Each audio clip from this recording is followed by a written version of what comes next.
چلیے ایک رائفل میں نے آپ کو دے دی، آپ نے 4 5 10 لاکھ روپے میں خرید لی، اب آپ کہیے کہ رائفل کا مالک میں ہوں،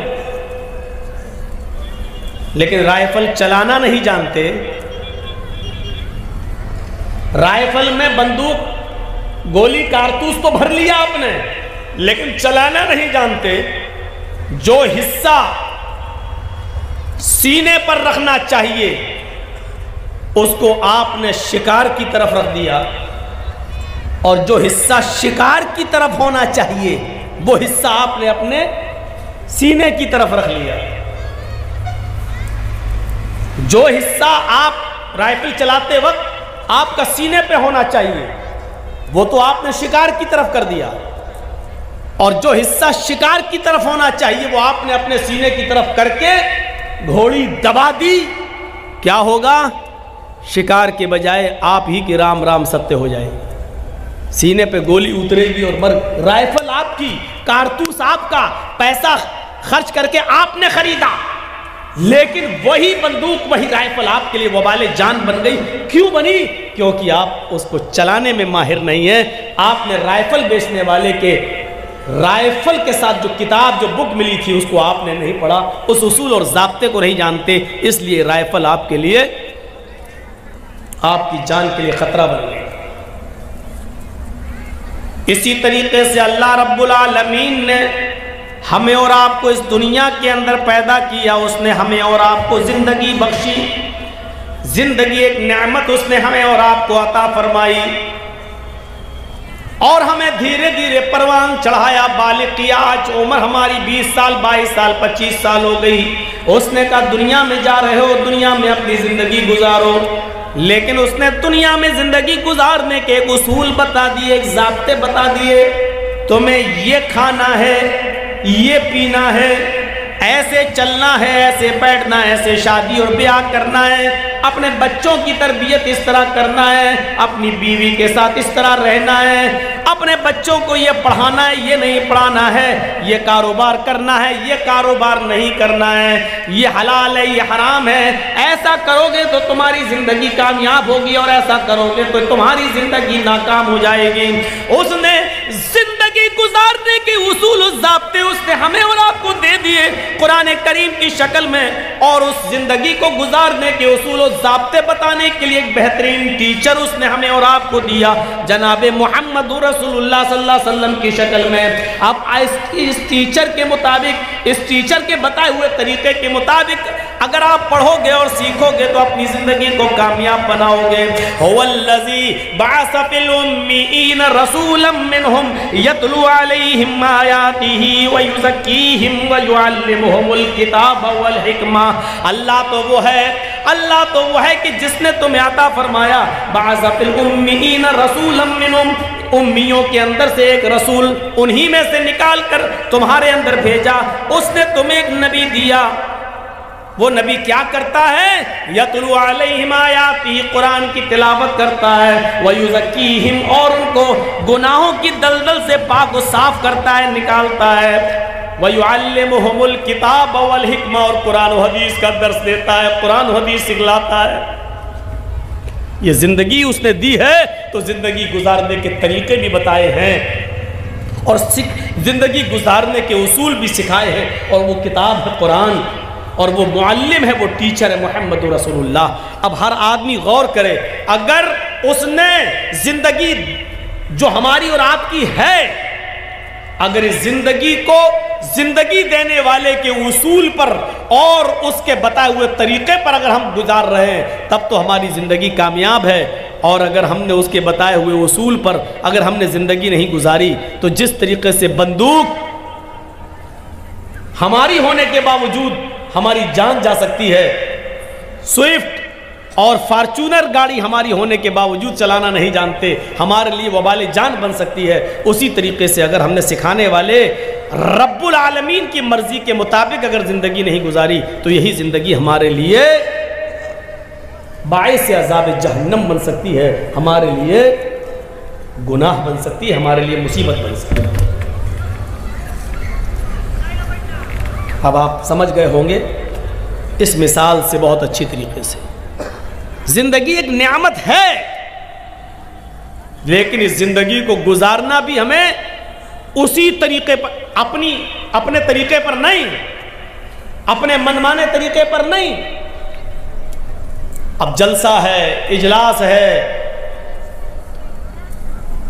اس کا ایک طریقہ بتایا ہے اللہ کے نبی صلی اللہ علیہ وسلم نے، اور صحابہ کا معمول یہ تھا کہ جب نبی اکرم صلی اللہ علیہ وسلم کوئی دینی بات بتایا کرتے تھے تو صحابہ کرام اپنے سروں پر بیٹھی ہوئی مکھی بھی نہیں اڑایا کرتے تھے۔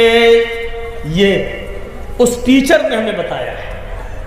آپ چھوٹے چھوٹے بچوں کو دیکھیں گے جو نرسری اور LKG اور UKG میں پڑھتے ہیں، اسکول میں جاتے ہیں، ان کو بھی کلاس میں ہر وقت کھانے اور پینے کی اجازت نہیں دی جاتی ہے، بلکہ 1.5-2 گھنٹہ پڑھنے کے بعد بریک لنچ ہوتا، بریک فاسٹ لنچ، اس میں ان سے کہا جاتا بچوں اب اپنا ٹفن کھولو اور کھاؤ۔ ان بچوں کے لیے بھی اسکول کا مینجمنٹ اور اسکول کا ڈپارٹمنٹ ان چھوٹے چھوٹے بچوں کو بھی ہر وقت کھانے اور پینے کی اجازت نہیں دیتا۔ یہ اتنے بڑے بڑے اونٹ یہاں آئے ہوئے ہیں، جلسے میں بیٹھے ہیں، یہیں پر مونگ پھلی بھی چبا رہے ہیں، یہیں پر چنے بھی چبا رہے ہیں۔ یہ ہے جلسوں کا مزاج، یہ ہے اس معلم انسانیت کی دی ہوئی ٹریننگ کا ایک حصہ، جو اتنے بڑے بڑے ساڑھ جلسے میں بیٹھے ہوئے ہیں۔ ان کو اتنی تمیز نہیں کہ قرآن و حدیث جہاں سنایا جا رہا ہے وہاں کیا کھانا چاہیے، کب کھانا چاہیے اور کب نہیں کھانا چاہیے، یہ سب سننا پڑے گا تمہیں۔ اور ہمت تو دیکھو کہ میرے سامنے کھا رہے ہیں، میرے سامنے منہ چل رہے ہیں، میرے سامنے زبانیں چل رہی ہیں۔ ان چھوٹے چھوٹے بچوں کو معمولی اسکول کا مینجمنٹ 4 سال اور 3 سال کے بچے کو بھی ہر وقت کھانے کی اجازت نہیں دیتا۔ کیوں؟ ان کو اصول سکھایا جاتا ہے، شروع سے ٹریننگ دی جاتی ہے۔ یہ 25-50 سال کے بڈھے بھی اپنا منہ چبا رہے ہیں۔ یہ ہے ٹریننگ یہاں کی، یہ سیکھا ہے ہم نے اتنی عمر میں۔ 20 سال سے تو مولانا جرجیز تقریریں کر رہے ہیں، جرجیز صاحب کی تقریروں کا یہ اثر ہوا ہے، یہ سیکھ پائی ہے آج ہماری قوم، یہ سیکھ پائی ہے آج ہماری برادری، یہ سیکھ پایا ہے آج ہمارا اسلامی مینجمنٹ۔ آپ اندازہ لگا سکتے ہیں۔ اب تھوڑی دیر کے بعد اٹھیں گے، کسی کو پیشاب لگے گا، کوئی آگے بیٹھے گا تو ڈسٹرب کر کے اٹھے گا۔ ایک چھوٹا سا بچہ بھی اگر جاتا ہے تو ایک انگلی سے اشارہ کرتا ہے میم واش روم۔ تمیز دیکھیے، میں جانتا ہوں کہ میں تقریر کر رہا ہوں، آپ مجھ سے نہیں کہہ سکتے ایک انگلی 2 انگلی، لیکن وہ بچہ ہے جو برداشت نہیں کر سکتا، اس لیے اس کو ٹیچر اجازت دیتی ہے کہ جاؤ بیٹا۔ لیکن وہی بچہ جب 8 اور 10 سال کا ہوتا ہے، 15 سال کا ہوتا ہے تو اس کو اجازت نہیں ملتی۔ گھنٹی بیل پوری ہو، یہ ٹیچر جب پڑھا کر اپنی گھنٹی ختم کرے اس کے بعد آپ جانا، اس بچے کو روکنا پڑتا ہے۔ لیکن یہاں کوئی سسٹم نہیں ہے، آئے بیٹھے، جب دل چاہا اٹھے اور چلے گئے، اور جب مرضی آئی آئے اور جب مرضی چاہی ہم چلے گئے۔ یہ دین جو ہمارے لیے سب کچھ سکھاتا تھا، لیکن آج ہم اتنا بھی نہیں سیکھ پائے۔ یہ ہے جلسوں کے اصول اور جلسوں کے ضابطے۔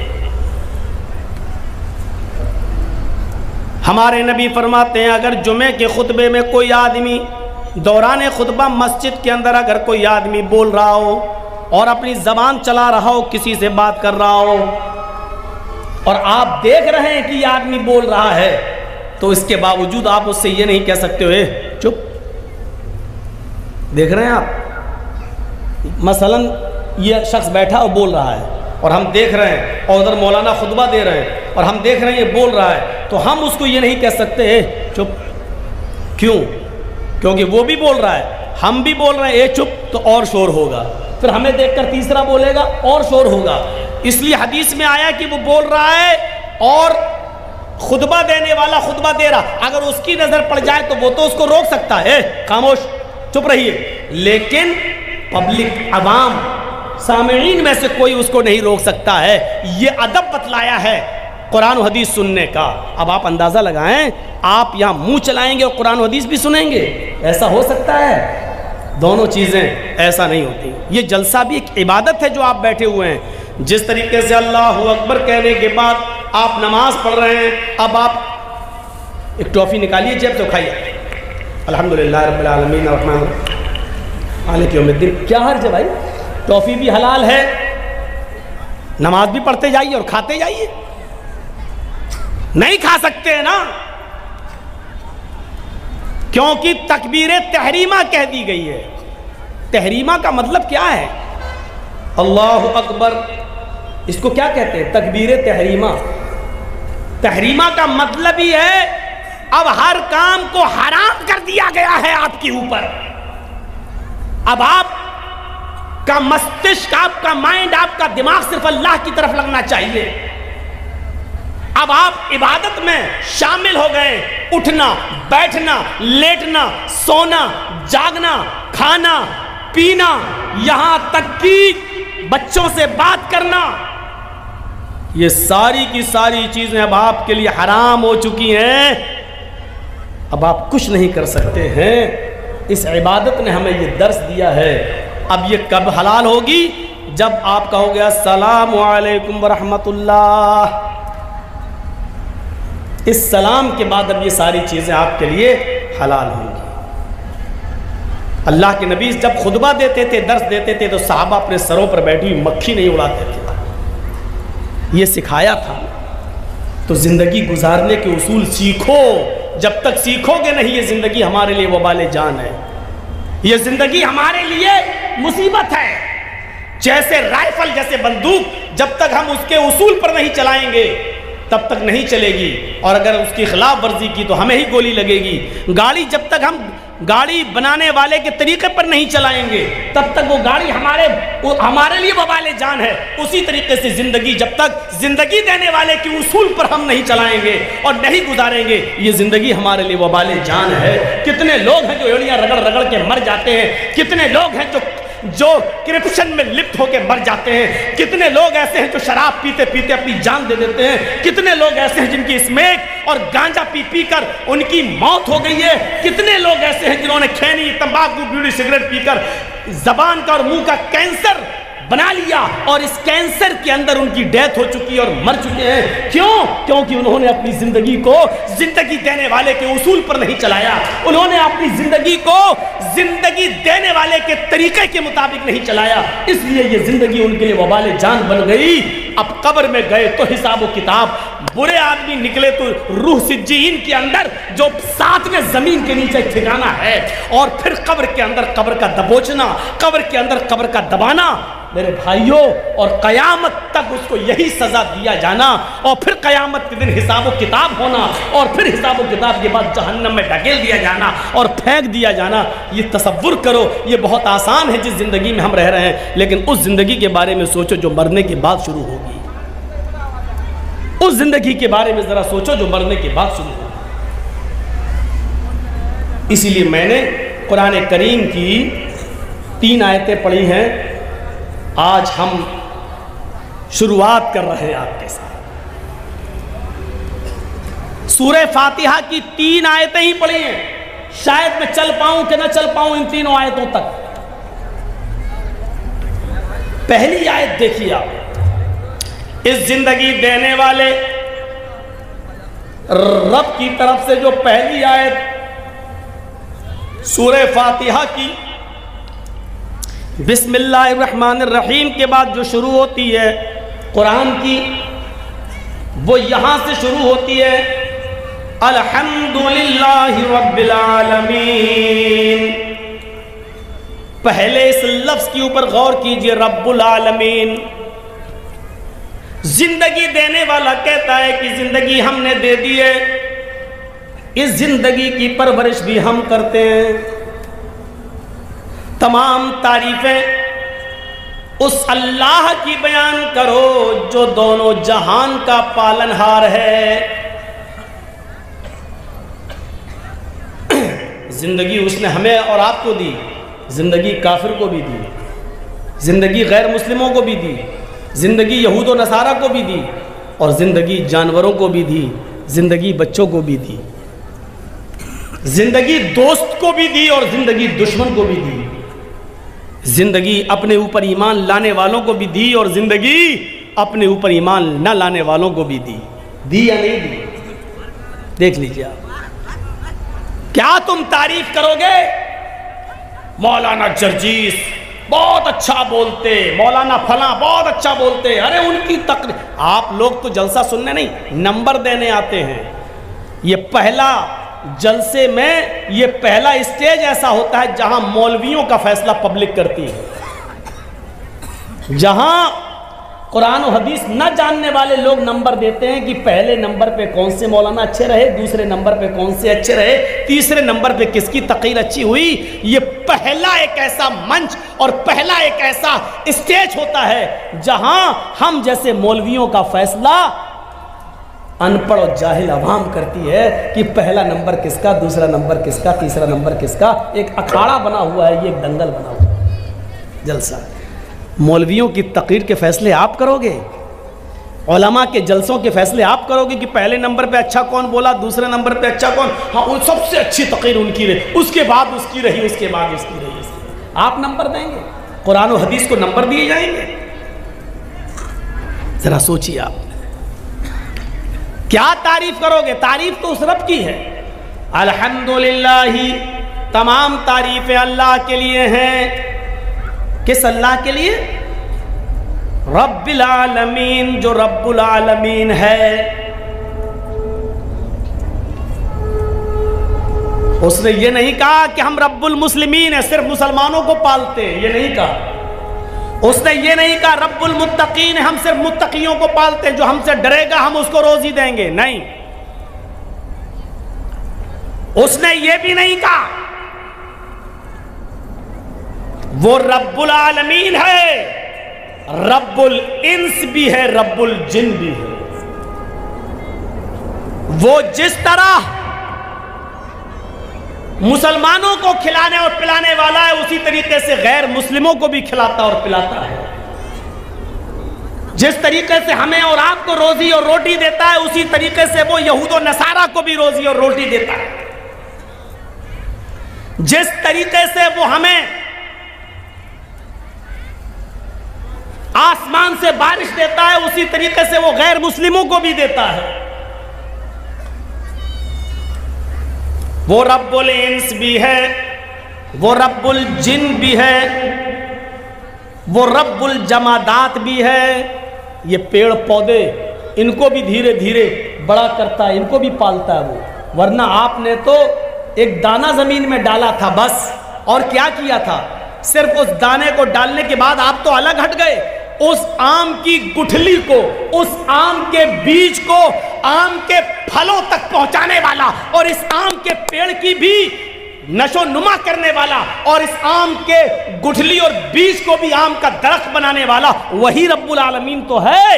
اس لیے وہ رب الجمادات بھی ہے، رب النباتات بھی، رب نباتات بھی ہے. وہ اناج کو بھی پیدا کرتا ہے، پیڑ اور پودوں کو بھی پروان چڑھاتا ہے. وہ رب جمادات بھی ہے. جمادات کا مطلب ایک چھوٹے سے ٹیلے کو پہاڑ بنانے والا بھی وہی ہے. ان کی بھی وہ پرورش کر رہا ہے. اگر زمین سے کوئلہ نہ نکلے، زمین سے پیٹرول نہ نکلے، زمین سے خزانے نہ نکلیں، تو آپ بتائیے کیا کریں گے؟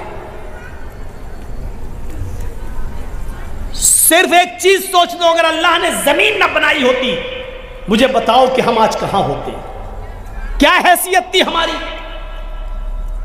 صرف رب کی ایک نعمت پر غور کر لو. ساری نعمتیں ایک طرف رکھ دو، ساری نعمتیں ایک طرف رکھ دو، جبکہ اللہ کی نعمتیں اتنی ہیں کہ تم گن نہیں پاؤ گے. ان تعدوا نعمت اللہ لا تحصوها. میرے بندوں، میری نعمتوں کو، میری کرپاؤں کو، میرے انعامات کو، میرے تحائف کو، میرے گفٹس کو اگر تم گننا چاہو تو گن نہیں سکتے. ان تعدوا نعمت اللہ. اگر تم اللہ کی نعمتوں کو یاد کرنا چاہو، اللہ کی نعمتوں کو گننا چاہو، لا تحصوها، تو تمہارے ہاتھ میں اتنی طاقت نہیں کہ ان کو لکھ سکو. تمہارے دماغ میں ایسا کمپیوٹر فٹ نہیں ہے جو ان کو گن سکو. اللہ کی نعمتیں اتنی زیادہ ہیں کہ تم ان کو گن نہیں سکتے، شمار نہیں کر سکتے. اتنی زیادہ نعمتیں، ان تمام نعمتوں کو ایک طرف رکھ دو. صرف ایک نعمت زمین کو لے لو. ذرا سوچو کہ اگر اللہ نے زمین نہ بنائی ہوتی تو کیا ہوتا؟ زمین نہ ہوتی تو آج مولانا جرجیز کا اسٹیج کہاں لگتا؟ زمین نہ ہوتی تو آپ کہاں بیٹھتے؟ زمین نہ ہوتی تو اناج، وہ غلہ جو ہم اور آپ کھاتے اور پیتے ہیں، وہ کہاں پیدا ہوتا؟ زمین نہ ہوتی تو پینے کا پانی پھر آپ کو کس کنویں سے اور کس ہینڈ پائپ سے ملتا؟ زمین نہ ہوتی تو ہماری فیکٹریاں کہاں ہوتی؟ زمین نہ ہوتی تو سفر کرنے کے لیے پھر بس اسٹاپ کہاں ہوتے؟ ریلوے اسٹیشنز کہاں ہوتی؟ ایئرپورٹ کہاں ہوتے؟ زمین نہ ہوتی تو الغرض آپ کے بزنس اور آپ کے تجارات اور ان تمام تجارات کرنے کے آفس آپ کے کہاں ہوتے؟ یہ الگ بات ہے کہ اللہ نے اتنی بڑی نعمت ہمیں زمین کی شکل میں دی، اب اس زمین کی چھاتی پر آپ ایک کرسی اور ٹیبل لگا کر لاٹری کے ٹکٹ بھی بیچ رہے ہو۔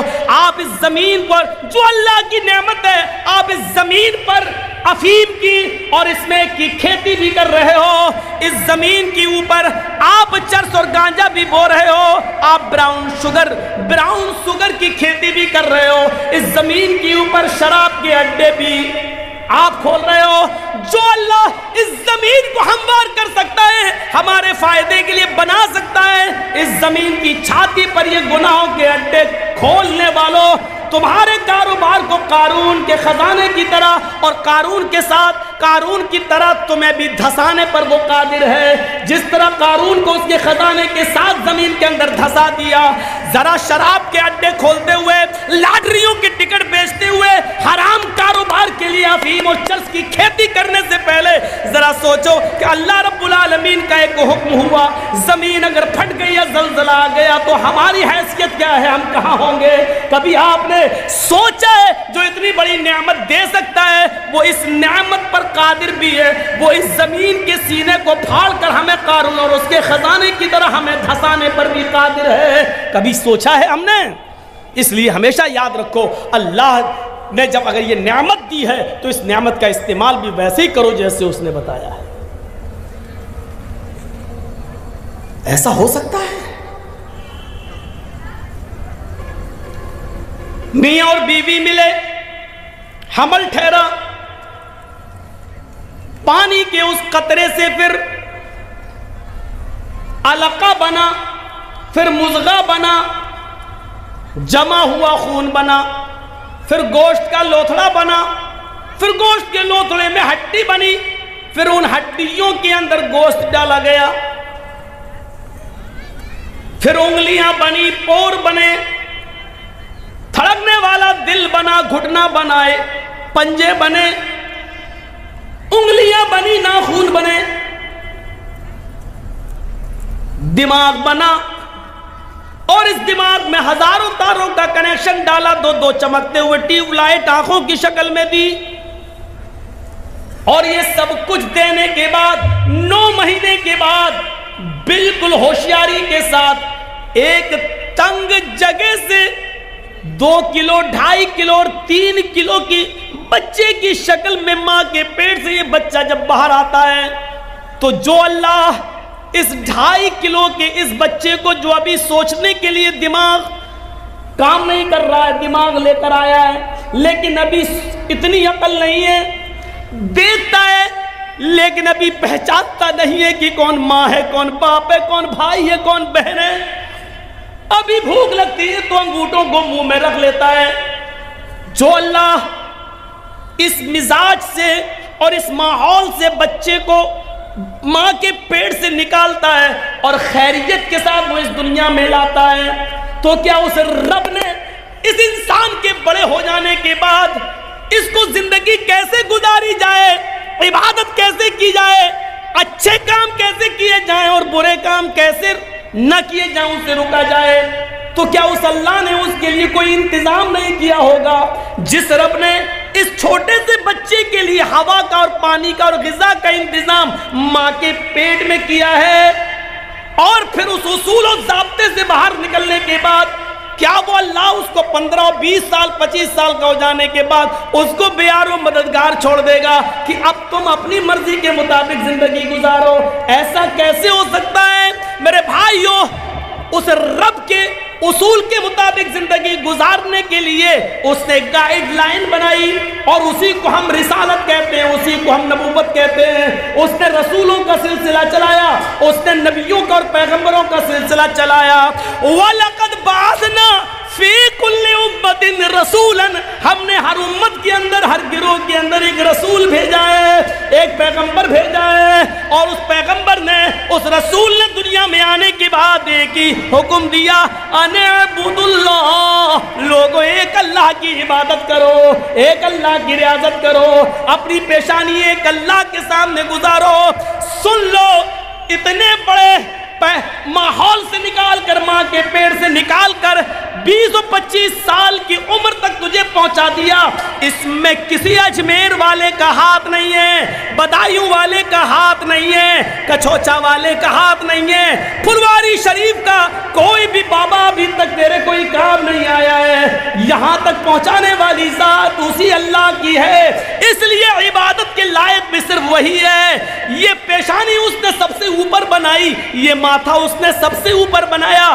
اس ماتھے کو سب سے اوپر بنانے کا مطلب یہ ہے کہ ہم نے تیرا سر، تیرے پیشانی، تیرا ماتھا، تیری جبین، تیرا یہ پیشانی، یہ ماتھا جو ہم نے سب سے اوپر بنایا ہے، اے میرے بندے اس کو سب سے اونچی ذات کے سامنے جھکانا، ہر کسی کے سامنے نہیں۔ لہذا اس پیشانی کو جب بھی جھکانا تو ایک رب کے سامنے جھکانا، ایک اللہ کے سامنے جھکانا، ایک رب العالمین کے سامنے جھکانا۔ یہاں سے ہم اندازہ لگائیں کہ وہ اس کے باوجود وہ سب کو دے رہا ہے، رب العالمین ہے، بارش بھی برساتا ہے تو سب کو دیتا ہے۔ ہم اور آپ کس کو کھلائیں گے؟ جرجیت صاحب کے بیٹے کی شادی ہو رہی ہے، جرجیت صاحب لسٹ بنائیں گے کس کس کو بلایا جائے، جو ہمارے ہمدرد ہیں، ہمارے رشتہ دار ہیں، لسٹ میں نام لکھیں گے، اور جو ہمارا برودی ہے اس کا نام سب سے پہلے کاٹ دیں گے، ہٹ وہ نہیں آئے گا۔ جرجیت صاحب کا برودی، جرجیت صاحب کا مخالف، جرجیت صاحب کا دشمن، جرجیت صاحب کے دسترخوان پر ان کی شادی میں، ان کے بیٹے کی شادی میں نہیں آ سکتا ہے۔ جرجیت صاحب نے اپنا اور پرایا پن دکھا دیا، یہ دکھا دیا کہ جرجیت صاحب کے دسترخوان پر جرجیت کے دوست ہی آ سکتے ہیں، اس کے رشتہ دار ہی آ سکتے ہیں، دوسرا نہیں۔ لیکن اس رب کی ربوبیت کو دیکھو، اس اللہ کی الوہیت کو دیکھو، اور اس اللہ کی، اس رب کی ربوبیت کو دیکھو۔ اس نے جو اناج پیدا کیا ہے، اس اناج کو ہندو بھی کھا سکتا ہے، مسلمان بھی کھا سکتا ہے، اس کو سکھ اور عیسائی بھی کھا سکتا ہے، اور پارسی بھی کھا سکتا ہے۔ دنیا میں اس نے جتنے لوگوں کو پیدا کیا سب اس سے فائدہ اٹھا سکتے ہیں۔ غور کرو، جو اس نے کھانا موسیٰ علیہ السلام کو دیا تو فرعون کو بھی اس نے بھوکا نہیں سونے دیا۔ اگر اس نے ابراہیم علیہ السلام کو نعمتوں سے نوازا تو نمرود کو بھی اس نے بھوکا نہیں مرنے دیا۔ محمد رسول اللہ صلی اللہ علیہ وسلم پر اگر غذائیں اتاری ہیں تو نبی کے دشمن ابو جہل اور ابو لہب کو بھی اس نے بھوکا نہیں سلایا ہے۔ کبھی ہم نے غور کیا ہے اللہ رب العالمین کے رب کی ربوبیت پر؟ ہمیں بہت جلدی یہ آیا تھا، یہ میرا ہے، یہ فلاں کا، یہ میرا دشمن ہے، ہم اس کو نہیں بلائیں گے۔ لیکن ذرا تصور کرو، ایک بار حضرت ابراہیم علیہ السلام کسی مہمان کو ڈھونڈ رہے تھے۔ یہ ابراہیم علیہ السلام کا ایک معمول تھا، وہ کبھی کھانا اکیلے نہیں کھاتے تھے، وہ کھانا کبھی اکیلے نہیں کھاتے تھے، کسی نہ کسی کو پکڑ کر لاتے تھے اور اپنے دسترخوان پہ بٹھا کے اس کو کھانا کھلاتے تھے۔ ایک دن کوئی نہیں ملا تو ایک مجوسی سمجھتے ہیں، آگ کا پجاری، آگ کی عبادت کرنے والا، پارسی سمجھ لو، پارسی، آگ کو اپنا خدا ماننے والا، آگ کی عبادت کرنے والا مجوسی۔ وہ بوڑھا کہیں جا رہا تھا تو کہا بابا بھوکے ہو؟ کہا ہاں، چلو کھانا کھا لو۔ بہت اچھا، آگے بیٹھا دسترخوان پر، ابراہیم علیہ السلام نے کھانا لگا دیا۔ اس بوڑھے نے جیسی کھانے کا لقمہ اٹھایا اور منہ تک لے جانا چاہا، اس نے نام لیا بسم النار، شروع کرتا ہوں آگ کے نام سے. آگ ہی کو وہ اپنا رب مانتا تھا, آگ کو ہی وہ اپنا معبود سمجھتا تھا. تو اس نے کیا کہا؟ بسم النار, میں شروع کرتا ہوں آگ کے نام سے. ابراہیم علیہ السلام نے ہاتھ پکڑا, اے بڈھے رکھ کھانا رکھ. اس نے رکھ دیا. کیا ہوا؟ کہا کہ بسم اللہ بولو, کہو کہ شروع کرتا ہوں اللہ کے نام سے. بڈھا بولا بھیا میں یہ تو نہیں بولوں گا, میرا خدا تو آگ ہے, میں تو آگ کے ہی نام سے کھاؤں گا. ابراہیم علیہ السلام نے کہا یہ کھانا, یہ نعمت میرے رب نے دی ہے, اس پر میرے رب کا نام لوگے.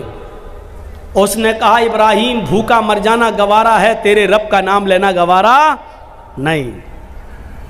ابراہیم علیہ السلام نے کہا اٹھ بھاگ. چلا گیا بڈھا, نہیں کھلایا. ابھی وہ 100 150 یا مشکل سے 200 قدم گیا ہوگا. اللہ نے جبرائیل کو بھیجا اور کہا جبرائیل ابراہیم سے کہو اس بڈھے کو بلا کر لاؤ اور دسترخوان پہ کھانا کھلاؤ. کھانا رب نے دیا ہے, تم نے نہیں. ابراہیم علیہ السلام نے اس بوڑھے کو بلایا اور پکڑ کر لائے. آئے بزرگ ادھر آؤ, چلو کھانا کھا لو. اس نے کہا ابراہیم ابھی تو آپ نے بری طرح بھگایا اور آپ کہتے ہو کھا لو. فرمایا ہاں چلو کھا لو. دسترخوان پر بٹھایا, کہا دیکھو میں اپنے رب کا ہی نام لوں گا, بسم النار. فرمایا بابا تمہیں جس کا نام لینا ہو اس کا نام لے لو, لیکن کھانا کھا لو. کہا ابراہیم اتنا کیسے بدل گئے ہو؟ فرمایا جب تم دسترخوان سے اٹھ کر گئے 200 قدم دور پہنچ گئے, میرے رب نے جبرائیل کو بھیج دیا, ایک فرشتے کو بھیجا, اور اس فرشتے نے آ کر مجھ سے کہا اے ابراہیم اس بوڑھے کی عمر تو 90 سال ہے, تم بتاؤ تمہاری عمر کتنی ہے؟ اس بوڑھے نے کہا 90 ہی سال ہے. کہا یہ ابھی میرے رب نے بتایا ہے, جبرائیل نے بتایا کہ اس بوڑھے کی عمر 90 سال ہے. 90 سال کی پوری زندگی اس نے کبھی میرا نام نہیں لیا. اے ابراہیم اس کے باوجود میں اس کو کھلاتا رہا, وہ تیرے دسترخوان پر ایک بار میرا نام نہیں لیا, تو نے اس کو بھگا دیا. یہ رب کی رحمت کو گوارا نہیں, یہ اس اللہ کی رحمت کو گوارا نہیں کہ کوئی بھوکا دسترخوان سے اٹھ جائے. اے بابا تم نے 90 سال سے میرے رب کا نام نہیں لیا, لیکن پھر بھی اس نے تمہیں کھلایا. آج بھی اس نے دسترخوان سے بھوکا اٹھ جانا اس کو گوارا نہیں ہوا. اس نے مجھے بولا کہ بلا کر لاؤ اور کھلاؤ. اس بوڑھے کے آنکھوں میں آنسو آ گئے اور روتے ہوئے کہنے لگا اے ابراہیم اپنا ہاتھ بڑھاؤ, پہلے میرا رشتہ اس رب سے جوڑ دو جو اتنا مہربان ہے, جو 90 سال تک مجھے جس کا نام نہیں لیا پھر بھی کھلاتا اور پلاتا رہا, یہاں تک کہ آج بھی اس نے مجھے بھوکا دسترخوان سے اٹھنا گوارا نہیں کیا ہے, اور آج بھی اس نے آپ کے پاس فرشتے کو جبرائیل کو بھیج کر مجھے کھانا کھلانے کے لیے یہاں بھجوایا ہے. اے ابراہیم اب سب سے پہلے میرا رشتہ اس رب سے جوڑ دو, تبھی ہم بعد میں کھانا کھائیں گے. اس بوڑھے نے اس رب سے رشتہ جوڑا اور اس کے بعد کھانا کھایا. تو میرے بھائیوں یہ ہے رب العالمین. وہ یہ نہیں دیکھتا ہے کہ میرے دسترخوان پر جو کھا رہا وہ میرا دشمن ہے. یقین مانیے اگر اللہ یہ سمجھنے لگے کہ یہ میرا دشمن ہے تو یقین مانیے پھر کسی کافر کو ایک گھونٹ پانی بھی پینے کا موقع نہ دے.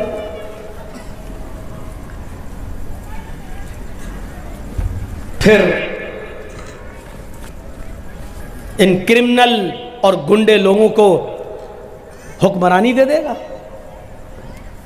لیکن اس کی نظر میں کچھ نہیں آؤگا. رب العالمین ہے, رب الانس والجن ہے, رب الحیوانات, وہ جانوروں کو بھی کھلاتا اور پلاتا ہے. آپ کتنا کھائیں گے؟ 2 روٹی 3 روٹی 4 روٹی 5, کتنا کھائیں گے؟ بہت کم لوگ ایسے ہوتے ہیں جو, اب میں نام نہیں لوں گا, لیکن ایک جلسے میں نے ایک ایسے مولانا کو دیکھا ہے جو 1.5 کلو مچھلی کھا گیا. 1 کلو